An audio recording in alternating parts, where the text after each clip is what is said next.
حج کے 3 مہینوں میں سے یہ پہلا مہینہ ہے۔ الحج اشہر معلومات، حج کے مہینے مقرر اور معلوم ہیں۔ ان مقرر اور معلوم مہینوں میں ماہ شوال بھی ہے۔ اس مہینے کا ایک نفلی عمل ہے، جس عمل کی وجہ سے، جس عمل کو کر لینے کی وجہ سے بندہ اللہ رب العالمین کے یہاں سال بھر کے روزے کا اجر و ثواب پاتا ہے۔ یہ رب کی کریمی ہے کہ بندہ تھوڑا عمل کرتا ہے، تھوڑی سی نیکی کرتا ہے اور رب بے پناہ عطا فرماتا ہے، اس کی نوازشوں کی کوئی انتہا نہیں۔ یہ ہمارے ظرف اور کیپیسٹی کی بات ہے کہ ہم اس کی کرم نوازی اور نوازش سے اور اس کی رحمتوں سے کتنا فائدہ اٹھاتے ہیں۔ حضرت ابو ایوب انصاری کہتے ہیں کہ اللہ کے رسول صلی اللہ علیہ وسلم نے ارشاد فرمایا کہ جس نے رمضان کے روزے رکھے، شرط ہے رمضان کے روزے، جس نے رمضان کے روزے رکھے پھر اس کے بعد ماہ شوال کے 6 روزے رکھے، تو یہ عمل، یہ 6 روزے رکھنے کا عمل سارا سال روزہ رکھنے کے برابر ہے۔ ایک دوسری روایت میں ہے من صام 6 ایام بعد الفطر کتمام السنہ، جس نے عید الفطر کے بعد ماہ شوال میں 6 روزے رکھ لیے تو یہ 6 روزے تمام السنہ، پورے سال روزے رکھنے کے برابر ہے اجر و ثواب کے اعتبار سے۔ اور نفلی روزوں میں اور خاص طور سے اس روزے میں بڑی رعایت ہے کہ یہ 6 روزے رکھنے والے چاہیں تو لگاتار رکھ لیں، چاہے تو چھوڑ چھوڑ کر کے رکھیں، جیسی توفیق ہو، جیسی آسانی ہو رکھ سکتا ہے، لیکن شرط یہ ہے کہ اسی مہینے کے اندر اندر رکھ لینا چاہیے۔ رمضان المبارک کے بعد یہ چونکہ پہلا جمعہ ہے، اسی اعتبار سے کچھ ایسی نصیحتیں کی جائیں گی کہ رمضان المبارک میں ہم نے جو مشق کی، ہم نے جو تربیت حاصل کی، اپنے دلوں کو صاف کرنے کے لیے، اپنے نفسوں کو پاکیزہ بنانے کے لیے، رب کو راضی رکھنے کے لیے، نمازوں کی پابندی کے لیے اللہ رب العالمین نے جو کورس ہمیں دیا تھا، جو ٹاسک دیا تھا اور ہوم ورک دیا تھا، وہ سب تو ہم نے کر لیا، لیکن کیا اس کے نتائج ہماری زندگی پر مرتب ہوئے یا نہیں؟ اس کے نتائج ہماری زندگی میں دکھ رہے ہیں یا نہیں دکھ رہے ہیں؟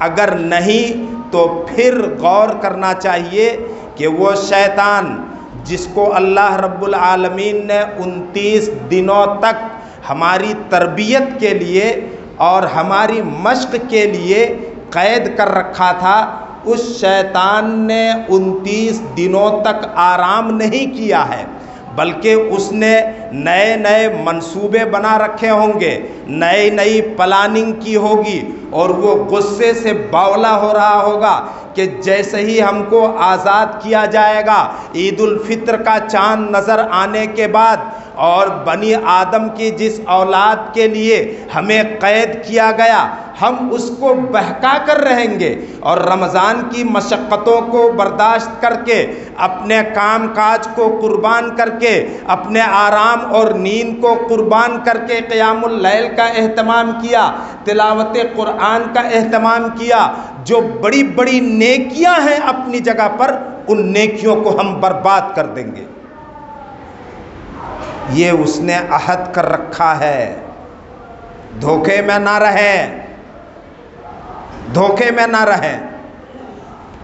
اب جنت کے سارے دروازے بند ہو چکے ہیں، ہمارا دشمن آزاد ہے اور وہ غصے سے پاگل ہو رہا ہوگا، جس کی وجہ سے ہم میں سے کسی کو جیل جانا پڑے تو وہ جیل میں پلاننگ کرے گا، منصوبے کرے گا کہ جیسے ہی ہم رہا ہوں گے، جس نے مجھے جیل میں ڈلوایا ہے میں اس سے انتقام اور بدلہ لوں گا۔ اور یہ باتیں یوں ہی نہیں کہی جا رہی ہیں۔ قرآن کریم میں شیطان کو جنت سے نکالے جانے کے واقعے کو اللہ تعالیٰ نے کئی جگہ بیان کیا، کئی جگہ، مکی صورتوں میں بھی اور مدنی صورتوں میں بھی۔ آج کے خطبے میں سورہ اعراف کے آیت نمبر 11 سے لے کر 17 تک کا خلاصہ پیش کریں گے بس۔ اللہ رب العالمین نے جب شیطان کو جنت سے نکالا تو یہ کہہ کر کے نکالا، فَمَا لَكَ أَن تَتَكَبَّرَ فِيهَا فَاخْرُجْ مِنْهَا فَاخْرُجْ إِنَّكَ مِنَ الصَّاغِرِينَ۔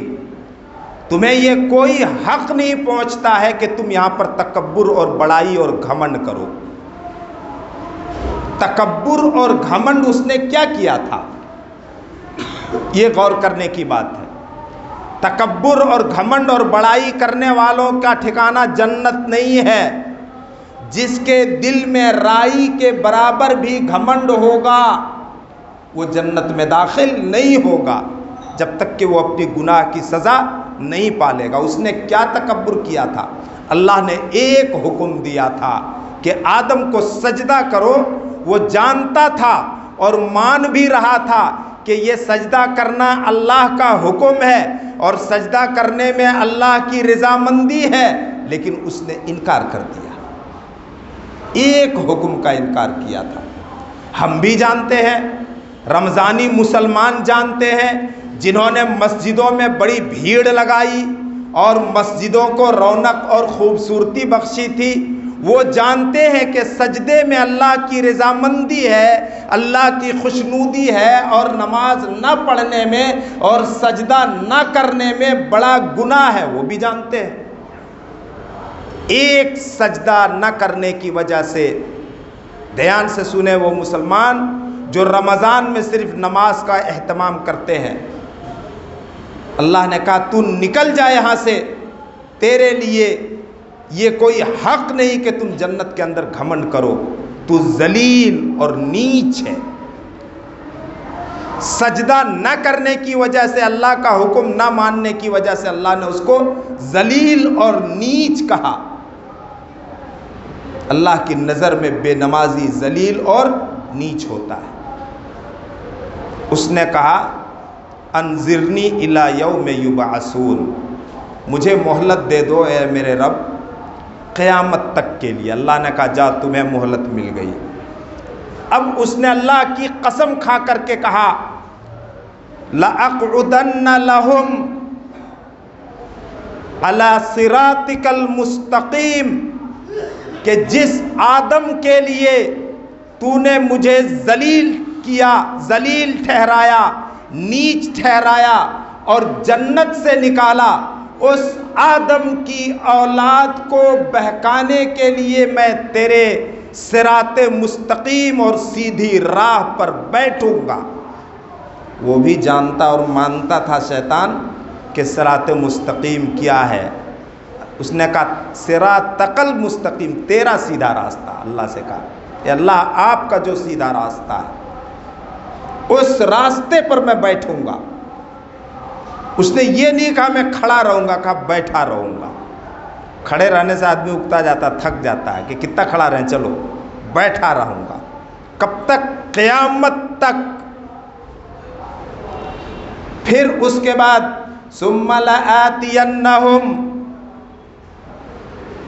ان کے آگے سے، ان کے پیچھے سے، ان کے دائیں اور بائیں سے میں آ کر کے ان کو بہکاؤں گا۔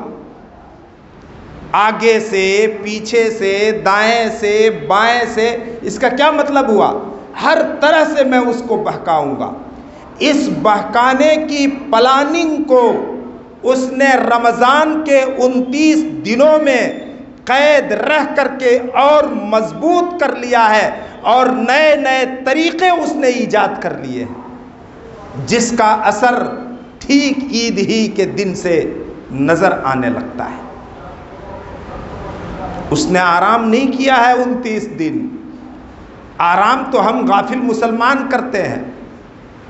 وہ غصے سے پھٹ رہا ہوگا کہ جیسے ہی مجھے آزادی ملے گی، رب سے اس نے اجازت لے لی ہے کہ بنی آدم کے سامنے میں دنیا کو ایسا خوبصورت، حسین اور پرفریب بنا کر کے پیش کروں گا، اس کے سامنے نئے نئے فتنے کے سامان کھڑے کروں گا، اس کے سامنے میں عریانیت، فحاشی، ننگے پن کو پیش کروں گا، اور اس کے ذہن و دماغ پر میں حملہ کروں گا کہ تم نے 29 دنوں تک اپنے آپ کو بڑا پابند بنائے رکھا، اپنی آنکھوں سے گندی چیزیں، گندی فلمیں یا کوئی فحش اور عریاں تصویر دیکھنے سے روکے رکھا، اپنی زبان کو جھوٹ بولنے سے روکے رکھا، تم نے غیبتیں نہیں کی، چغلیاں نہیں کی، کتنا اپنے آپ کو ستاؤ گے؟ تھوڑا اب مزے لے لو۔ وہ مزے لینے کی دعوت دیتا ہے، تھوڑا اب انجوائے کرو، انجوائے۔ زندگی اور جوانی مزے لینے کے لیے اور انجوائے کرنے کے لیے ہے۔ شیطان یہ پٹی پڑھاتا ہے، اپنی طرف سے یہ بات نہیں کہی جا رہی ہے۔ آدم و حوا سے کیا کہا تھا؟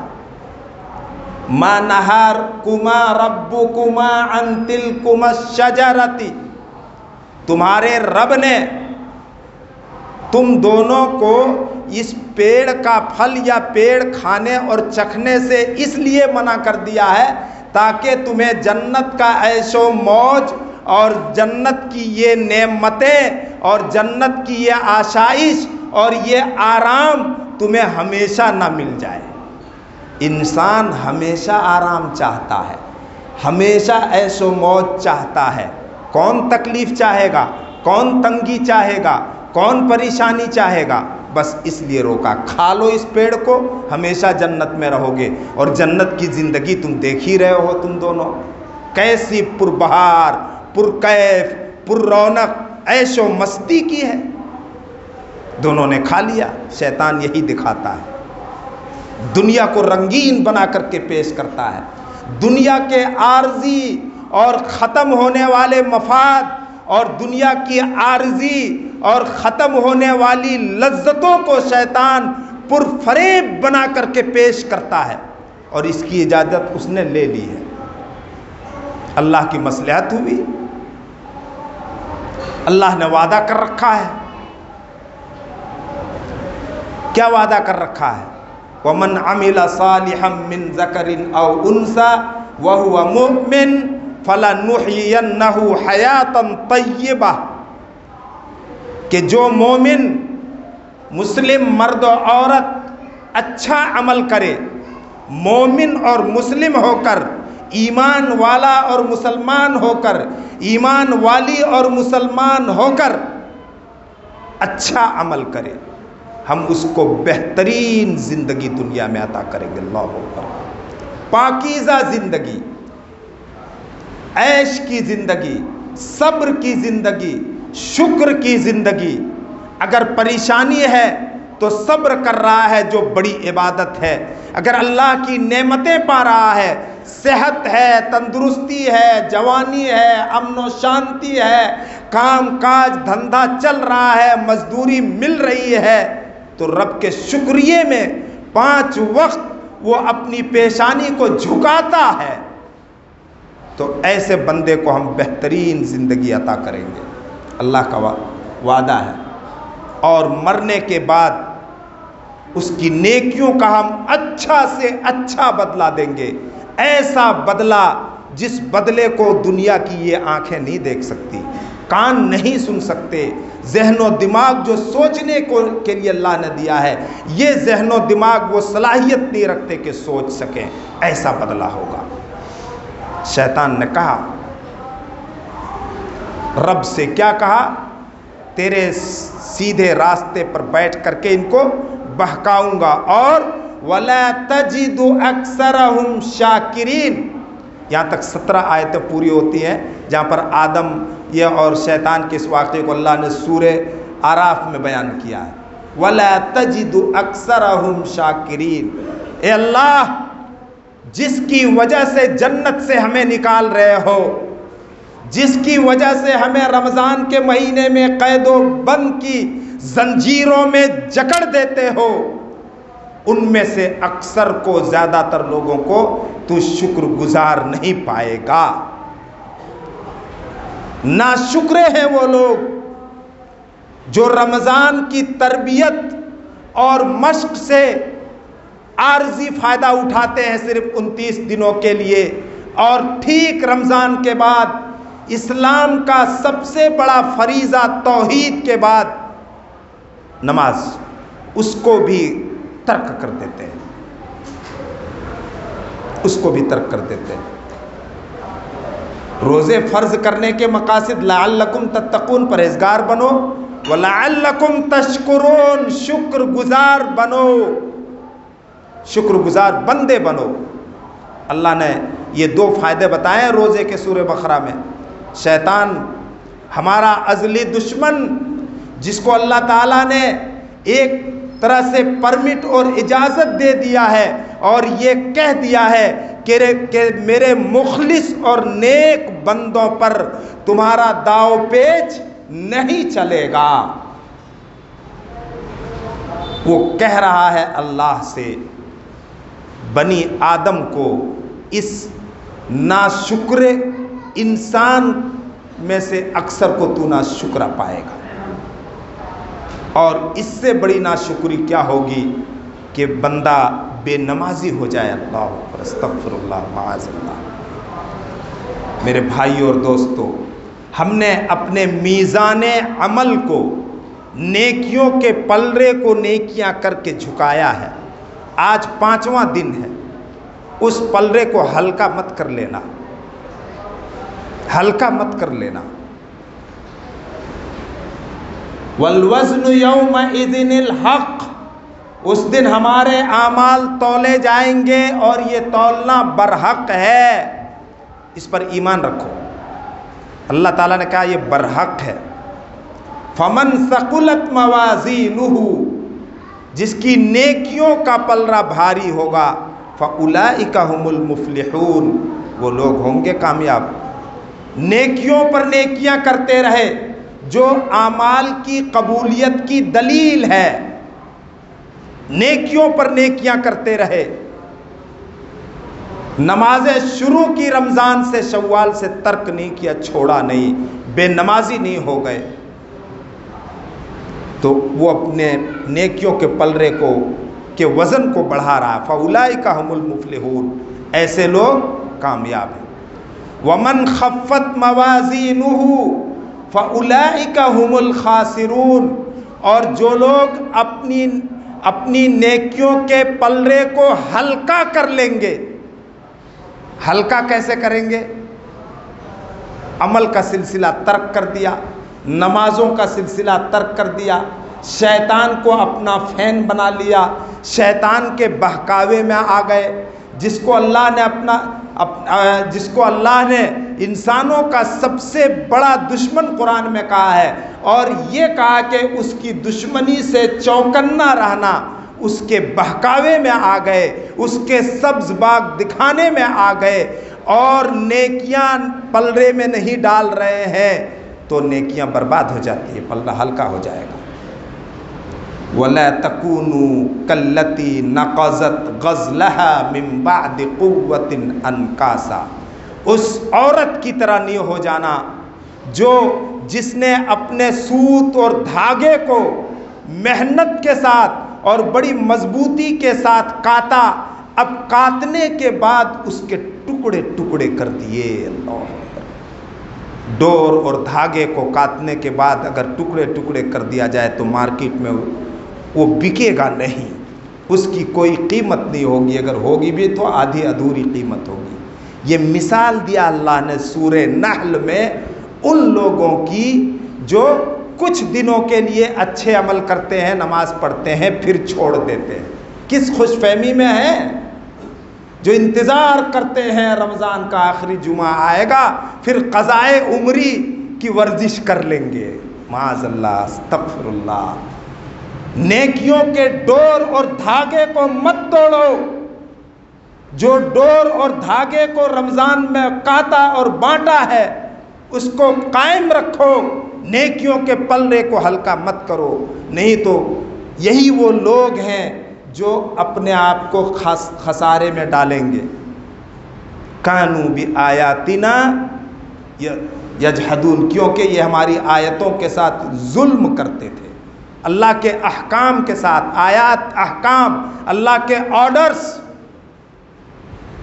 اس کے آدیش کا پالن نہ کر کے ظلم کرتے تھے۔ اللہ کے احکام کے ساتھ ظلم کیا ہے؟ اس کا پالن نہ کرنا، اس پر عمل نہ کرنا۔ تو شیطان ہماری کمائی ہوئی نیکیوں کو برباد کرنے میں لگ چکا ہے۔ شیطان کے منصوبے کو ناکام کر دو، اللہ کے نبی صلی اللہ علیہ وسلم کی زندگی کو سامنے رکھو۔ اللہم انی اعوذ بک من شر نفسی وشر الشیطان وشرکہ، اے اللہ میں اپنے نفس، یہ ہمارا من جو ہے نا، اس من کو ہم کیسے بنانا چاہیں گے ویسے ہی بنے گا، کدھر مائل کرنا چاہیں گے اللہ کی توفیق سے ادھر مائل ہو جائے گا، نیکیوں کی طرف مائل کرو مائل ہو جائے گا، نیکیوں میں سستی دکھاؤ یہ ڈبل سست ہو جائے گا۔ تو اللہ کے نبی کہتے ہیں اللہ تو اپنی حفاظت اور پناہ میں رکھ لے میرے نفس کے شر اور برائی سے، اور شیطان کے شر اور اس کے دعوت شرک سے۔ شیطان کی سب سے بڑی دعوت جو ہے وہ شرک کی دعوت ہے، کیونکہ شرک سب سے بڑا گناہ ہے، جس گناہ سے نیکیاں کیا ہو جاتی ہیں؟ برباد ہو جاتی ہیں۔ اللہ کے نبی اللہ سے درخواست کرتے اعوذ باللہ من الحور بعد القور، اے اللہ بناؤ کے بعد بگاڑ سے تیری پناہ چاہتا ہوں۔ بنایا ہے زندگی کو، مشق کیا ہے نمازوں کی، مشق کیے ہو تلاوت قرآن کی، تربیت اور ٹریننگ کیے لیے ہو کچھ نیکیاں کرنے کی، اپنے آپ کو بنانے کے بعد اپنے ہاتھوں سے مت بگاڑو مسلمانوں، نیکیوں کے ڈور اور دھاگے کو مت توڑو، ورنہ بے قیمت ہو کر کے رہ جائیں گی یہ نیکیاں۔ اللہ تعالی ہم سب کو صحیح سمجھ عطا کرے، صحیح سمجھ عطا کرے۔ اللہ رب العالمین ہم سب کے حق میں نماز کی پابندی کرنے کو آسان فرما دے، تمام مسلمان مردوں عورتوں جوانوں بڑوں بوڑھوں اور سب کو نماز کی توفیق عطا فرمائے۔ اللہ رب العالمین ہماری نیکیوں کو اپنے فضل و کرم سے قبول فرما لے اور گناہوں سے درگزر فرمائے۔ اللہ تعالی ہماری مدد فرمائے، مظلوموں کی مدد فرمائے، ظالموں کی اللہ رب العالمین پکڑ فرمائے۔ یا رب العالمین ظالموں کو تو صحیح سمجھ عطا فرما اور مظلوموں کی مدد فرما۔ اللہم انصرنا وانصر الاسلام والمسلمین وانصر المظلومین علی الظالمین فی کل مکان یا خیر الناصرین۔ اللہم اعز الاسلام والمسلمین واذل الشرک والمشرکین واذل الکفر والکافرین وَأَذِلَّ الْيَهُودَ وَالنَّصَارَى یا رب العالمین۔ یا رب العالمین بیماروں کو تو شفا عطا فرما، یقیناً شفا تیرے ہی قبضے میں ہے، اور ہماری حفاظت فرما بیماریوں سے، پریشانیوں سے، مصیبتوں سے۔ یا رب العالمین ہم سب کو تو حلال روزی وسعت و فراوانی کے ساتھ عطا فرما، رزق کی روزی کی تنگی سے بچا، اپنے سوا کسی دوسرے کا محتاج نہ بنا۔ بارک اللہ لنا ولکم فی القرآن الحکیم ونفعنا وإیاکم بالآیات والذکر الحکیم۔